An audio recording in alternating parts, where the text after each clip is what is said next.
Maharashtra bulletin, आपला महाराष्ट्र, आपली बातमी। स्वतःला कॉस्मॉलॉजी तज्ज्ञ आणि भविष्यवेत्ता म्हणवून घेणारा अशोक खरात उर्फ स्वघोषित कॅप्टन अखेर पोलिसांच्या जाळ्यात अडकलाय। 35 वर्षीय महिलेवर बलात्कार केल्याच्या आरोपाखाली नाशिकच्या सरकारवाडा पोलिसांनी त्याला अटक केली आहे। पीडित महिलेच्या तक्रारीनंतर सरकारवाडा पोलीस ठाण्यात गुन्हा दाखल करण्यात आला असून तपासादरम्यान उघड झालेल्या धक्कादायक बाबींमुळे संपूर्ण महाराष्ट्रात एकच खळबळ उडाली आहे।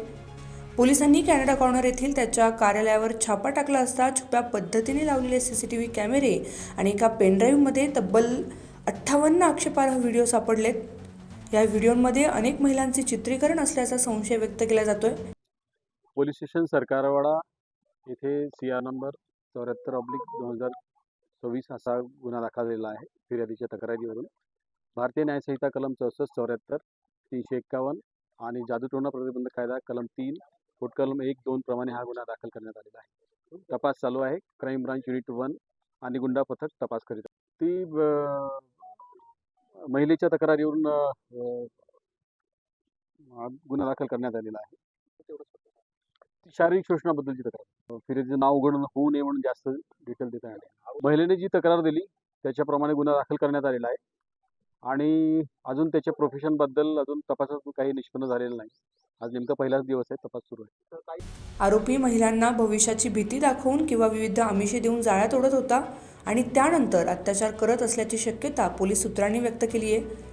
अशोक खरातचे धागेदोरे स्थानिक पातळीपासून दिल्लीपर्यंतच्या काही राजकीय वर्तुळांशी जोडले गेले असल्याची ही चर्चा रंगली आहे।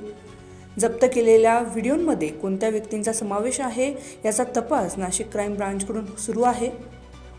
तत्कालीन मुख्यमंत्री एकनाथ शिंदे यांच्यासह अनेक बड्या राजकीय नेत्यांचे भविष्य सांगण्यासाठी तो प्रसिद्ध होता।